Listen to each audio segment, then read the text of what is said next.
Welcome everybody back to another episode of The Free Agent. Luckily for me, I've got John Barger on the call today. John, thanks very much for joining. Hey, Bo, nice to be here.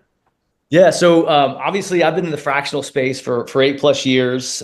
You've jumped out most recently and have put together a fractional sales enablement consulting practice, which is super interesting and I feel very, very topical for really kind of the last year to 2 years in the tech space. And so really excited to kind of jump in.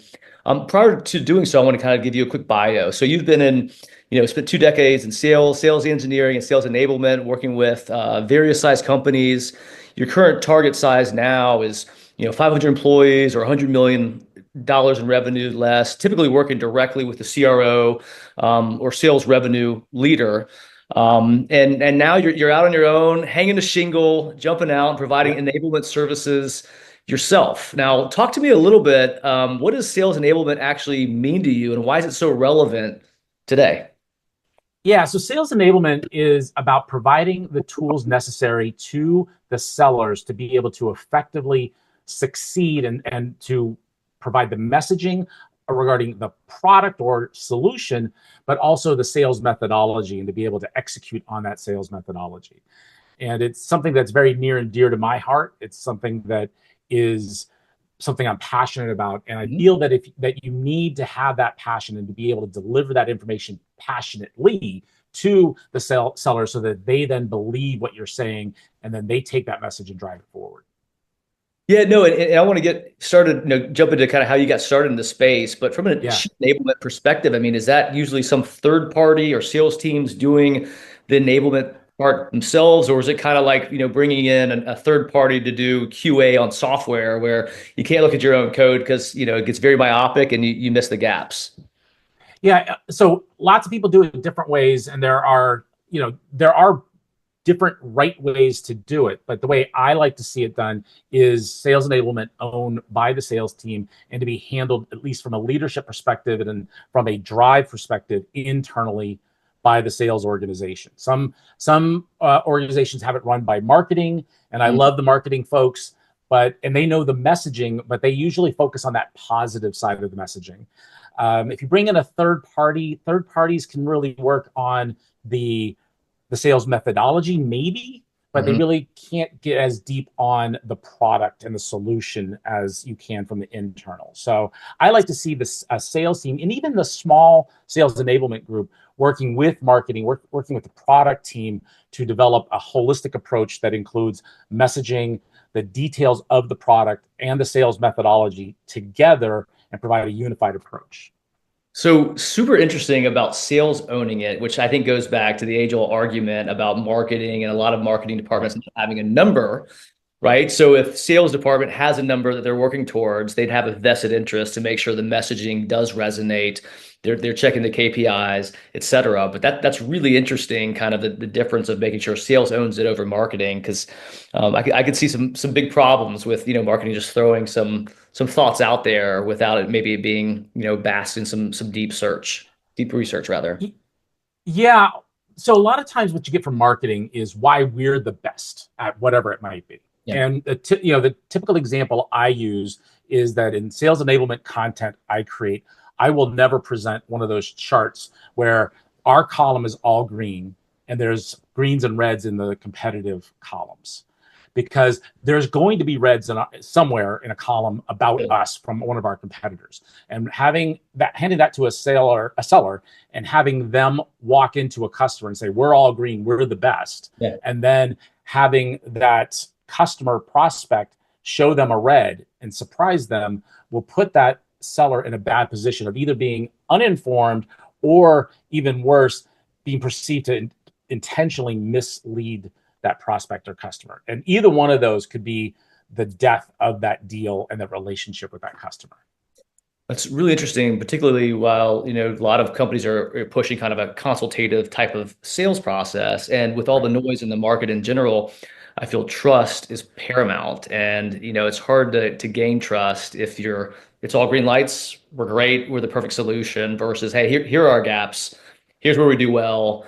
And even in times, I'm sure you've probably done the same, but maybe even pushing a prospect to a competitor, if you are not the right solution, builds a ton of Sure. credibility and trust. Yeah, absolutely. And what I'm looking for when I go in and sell, I say this to the customers, I'm not looking for the next PO. I'm looking for the next 20 POs, Yep. right? And so if that means I have to skip this PO to get the next 20, and yeah, sometimes that might mean, well, you're looking for this, side piece that we maybe don't have, and that's going to lead you to the bigger solution that we can provide you later on, then yeah, I could do that. Yeah, push from, more of the, transactional type of sales to more strategic, where maybe the sale doesn't happen now, but it's in the future. There's more of them.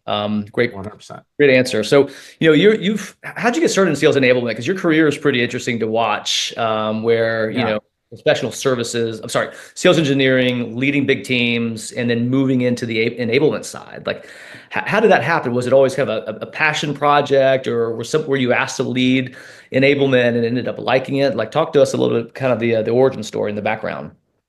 Sure. So I actually started my career in engineering and as a in the world of startups. So when you're in a startup, you're always in sales anyway. So I was running an engineering team and going out on calls with both BC and customers. And so I was part of that sales team, and I also ran the training as any time a new seller would come in, and Mm. that would be more bespoke kind of training as one or two sellers would come on board. And then I moved more full-time sales, running sales enable or sales engineering teams, and moved up to larger companies. Mhm. And as I did that, at the most recent company I was at, I was applying for a promotion to run their worldwide sales enablement. I keep saying enablement. I was applying to run their sales engineering organization worldwide. And I made a three-pronged pitch. And the first of those was enabling the SEs, because that's really key. Your SEs have to be the most knowledgeable in the organization to be able to sell properly. Mm. And that resonated well. It helped me get that job.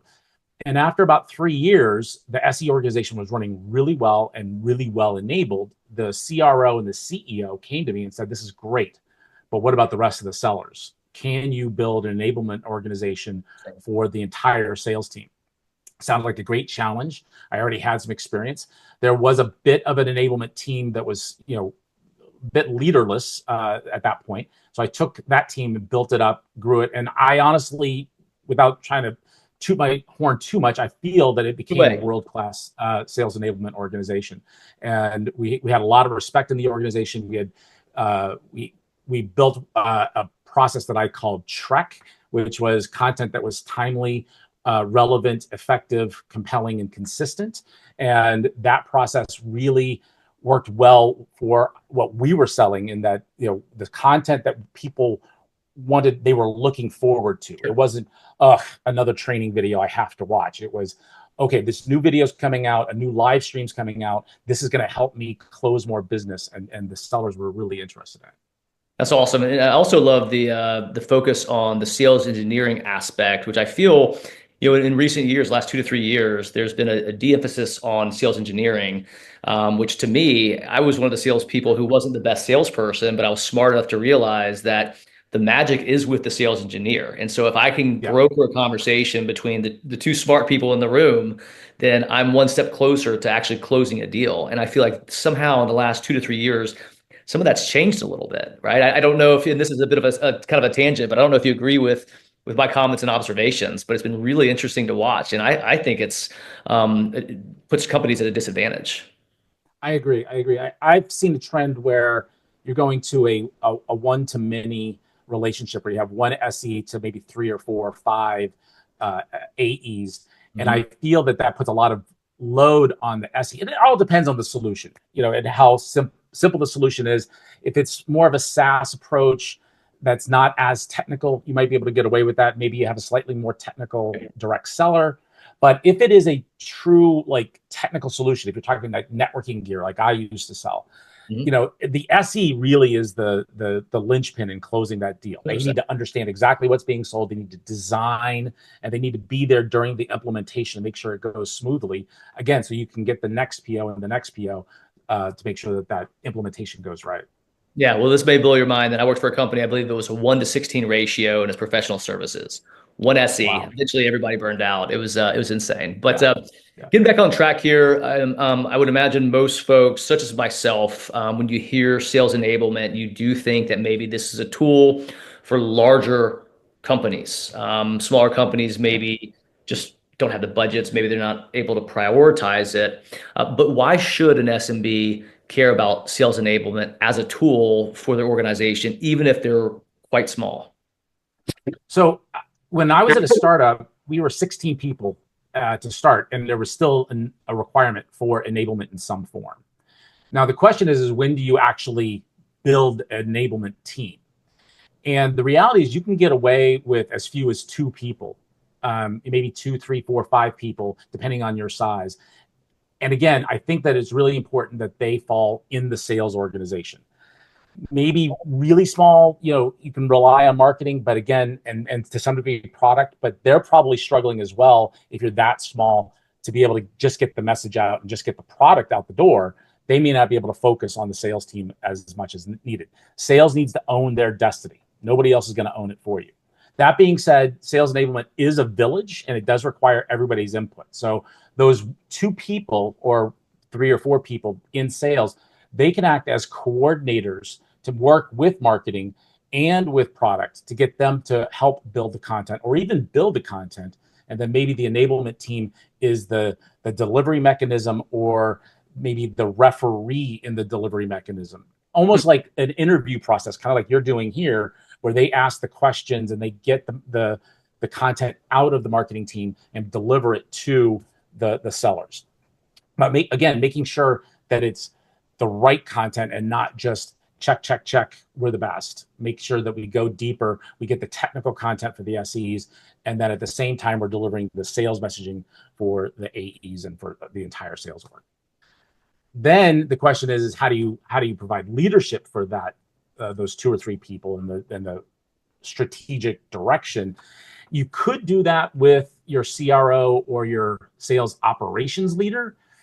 But again, they're going to be really focused, and that might be a time suck that might just they don't have the ability to absorb, and that's where something like where I would come in, or some other fractional sales enablement leader that could come in for as little as 5 hours a week, 10 hours a week, and at first sit down and really audit the situation. Sit with the CRO, interview some of your top sellers, find out where the problems are. Sit with marketing leaders, sit with product leaders, find out kind of the lay of the land. Then even help hire those or promote those sales enablement professionals, bring them in, get them set, maybe geographically located, one in the Americas, one in EMEA, one in APAC, depending on how you're situated. Get them moving. And then that 5-10 hours a week is doing check-ins, providing direction, coordinating sales kickoffs, again, having those key meetings with the leaders of marketing and product and the CRO to make sure that things are moving smoothly, and then providing course corrections as needed. Again, that would be a lot cheaper than hiring a VP level sales enablement leader than that full time. That wouldn't be effective if you're a 100-person organization, a 200-person organization making $50-60 million a year. So essentially, it starts with maybe nominating 1 to 2 people within the sales silo on the sales team that will own sales enablement as a function, more or less. Preferably, if the CRO or sales operations, I believe you mentioned, has enough bandwidth, they could kind of be the overlay on that team just to make sure they're all moving in accordance to plan. But if that's not the case, and I would imagine generally it's probably not the case for most companies, right. CRO is going to be thinking about more strategic direction of the company, partnerships, et cetera. But you could bring in a fractional sales enablement expert such as yourself that could be that overlay, help with the direction, be the sounding board for the boots on the ground that are kind of running the tactical day-to-day sales enablement program. Is that absolutely? Yeah, that's exactly right. And again, that 5 to 10 hours a week is critical. But again, asking a CRO or your SVP or VP of sales operations to give up an additional 5 or 10 hours a week, that's a big ask. It is. I mean, even in my own business, I've got people trying to sell me stuff all the time, and it all sounds good, and all they need is 5 hours a week, and it's so difficult to allocate just that small time, right? I mean, it really is. We're all busy. We're all inundated with meetings and messages. So speaking, kind of drilling down a layer deeper into the sales enablement thing, what could a company do tomorrow to build a more effective strategy? Like, and I mean it from the standpoint of, okay, we understand conceptually what sales enablement is, but like Yeah. literally, John, like where would I start tomorrow? Like what's like phase 1 through 5 of kind of building out an actual strategy? Is it looking at the overarching kind of sales delivery process? Is that step one? Like walk me through kind of some of the steps if you don't mind. Well, first is you got to do an inventory. What are you doing today? Figuring out what is being done today, if anything, and then interview some of your top sellers and maybe some sellers that you feel are able but are struggling, and find out what are their bottlenecks, what is preventing them from succeeding, or for those top sellers, what could be the turbo boost to really take them to the next level. That why did you lose the last deal? Was it product knowledge? Was it that they encountered unexpected objections? Could they have used some training on objection handling? What is the barrier, right? And then that starts helping you figure out what's the next thing. And if you hear the same thing from multiple sources, then that gives you an idea of where to focus on. And is it that I need to hire people to do this? Is it a matter of, did I not do enough onboarding? Did I not provide? Do I not have a sales methodology? Maybe I need playbooks and that provide, that if I'm selling into a K-12 environment, that I need to be able to understand that there's different aspects to the sale versus selling into healthcare versus selling into manufacturing. Those are the types of things. So then, because a lot of times as leaders, we feel we know everything and that we've got it all solved, but it's the boots on the ground that really understand where the problems are, what's hitting them every day and what they're tripping over. And I think that's really key. And then, again, maybe somebody, whether it's a fractional leader or even a consulting firm that can come in and do that audit and evaluate, that bringing that fresh perspective. And we've done that. We hired an auditing firm, and not a financial auditing firm, but a sales auditing firm to come in and really investigate and put in more time than I could have to do a lot of pieces and do financial analysis of deals that were lost and all that. And that really helped us focus on areas that we needed to succeed. And we really needed to, in that case, it was our playbooks that were the problem. And we really just completely scrapped them and rebuilt from scratch. And that really helped a lot. Interesting. I really like kind of the emphasis on uncovering the bad, and it's almost like creating a heat map of the sales process. 100%. Kind of, what went well, what didn't go well, and I feel like arguably that's probably more important a lot of times, which can help you optimize than doubling down on what is going well. But that's super super interesting, and I agree as well about the boots on the ground because they're the ones who are actually hearing the objections. They're the ones who are losing out on the deals. Of course, you need some buy-in from the folks that are at the top, but the real nuggets of wisdom are going to come from the boots on the ground. Um, Absolutely. so talk to me a little bit about fractional sales and enablement. So you kind of alluded to this earlier in the conversation.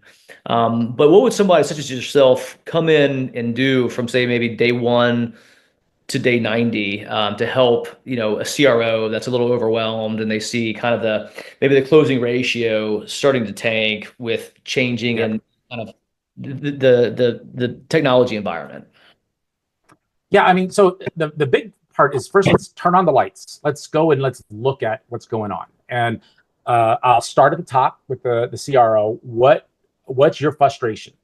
And when you talk to your team, what are they telling you? And what is the outcome you're looking for? Is it that you're trying to close more deals? You're trying to shift from a product focus to a SaaS focus? Where are you trying to get your team? And then I would work with marketing and product to see, where are they moving towards? What's the next thing? What's the messaging there? And then as we talked about before, start interviewing the people in the field and where are they struggling, and do all that work that we talked about. Because again, without that map, without knowing where the landmines are, where the pitfalls are, you're going to just run into them again. And that's where my engineering kind of background comes into play, is doing the analysis of what's failing and figuring that out. Because if you look at the successes and just try to repeat the successes, that's fine, but there's reasons that you're failing. and you have to determine that. And I feel that there's a she's gonna hate that I say this, but when I met my wife and her car would make a funny noise, she would turn the radio up. And I think that the success is just like the same thing. It's like I just don't pay attention to what's wrong, and you need to pay attention to what's wrong so that you can fix those, and then you see much more accelerated success. And then from there, then you can decide how to build the team. What do we need in the sales enablement organization? Is it one person? Is it 5 people? Because maybe what they need is coaching, and they need more individualized coaching. And if you need coaching, that's more human centric. You need more physical people to be able to do that coaching. Maybe it's content creation. Well, content creation could be coordinated by a sales enablement person and mainly done by marketing and the product team, right? So then you can decide what's the plan, how much budget do we need in order to build out that sales enablement team. But you got to know what the problems are and where you need to get to before you can start that out. And then you start the hiring process and you start looking for the best people to fit those roles. And maybe they're former sellers, maybe they're product people that have a sales acumen. Maybe you just don't know until you start building out the team and decide what you need, and then you can make those calls. And that's something that you could walk a sales leader through kind of from cradle to grave, from, the inventory, taking an inventory all the way to kind 100%. of hiring. Okay. Yeah, it's a true partnership. And then I would do a lot of the work, but I would do it hand in hand with that CRO, with regular report outs, both meetings and emails that here's what's going on. This is what I found out. The sellers on the West Coast are saying this. The sellers in Europe are saying this. We've got your top tier sellers are saying this. Here's what I think we should do about it. And what do you think? Obviously getting their feedback, and understanding the budget constraints that we would have to work with, because those are all pieces to it, and it's going to be unique to each team, because they might be severely budget constrained, but you also have to say, well, if you're going to grow, you got to spend a little bit, so you got to make those. It's just like sales, right? I gotta sell to the CRO that I need some funds in order to build out a team that's going to accomplish his goals. So just 2 more questions, and I'll get you out of here, John. I really appreciate your time. Obviously, if things are perfect, companies probably don't need somebody in sales enablement, right? So what would be the impetus to bring somebody such as you in, or like a good trigger? Is it declining sales? Is it poor closing ratio? Is it change of market dynamics? Because obviously lots of companies have product market fit, then they don't, right? And maybe all 3 of those are good examples. But talk to us about some of the things to look out for. Maybe it's time to bring in somebody such as yourself. Yeah, all of those are good examples. I would say, if you don't know why you're either failing or not growing, those are key pieces, because a lot of that comes down to enablement. And that enablement might turn into, well, you need better tools in the operations team, because you have to do that investigation. The other one is, and this is a big one that I've been a part of, is maybe you're shifting. Again, you're moving from a product-based strategy to a SaaS-based strategy. And we're seeing a lot of companies doing that. Or you're moving to a cloud-based strategy. Or SMB and enterprise, which is what I see a ton. Yes, exactly. So if you're changing your market in some way, or your product strategy in some way, or some other major shift like that, or you're making acquisitions. Acquisitions drive a lot of enablement needs, right? You need to, if you're enabling and bringing in more people, they need to be enabled on what's already on the truck for the company they're joining, but we then need to potentially build a bunch of enablement content on what we just acquired. Interesting. And again, I've done a lot of that as well. So the last company I was at grew mostly through inorganic growth by acquiring. They acquired 7 companies in 8 years. And so we focused a lot on enabling on what we were bringing in. That's super interesting. I see that a lot, where another company gets acquired and then nobody knows, okay, who's getting laid off, who's not, what products can we sell, what can we not sell?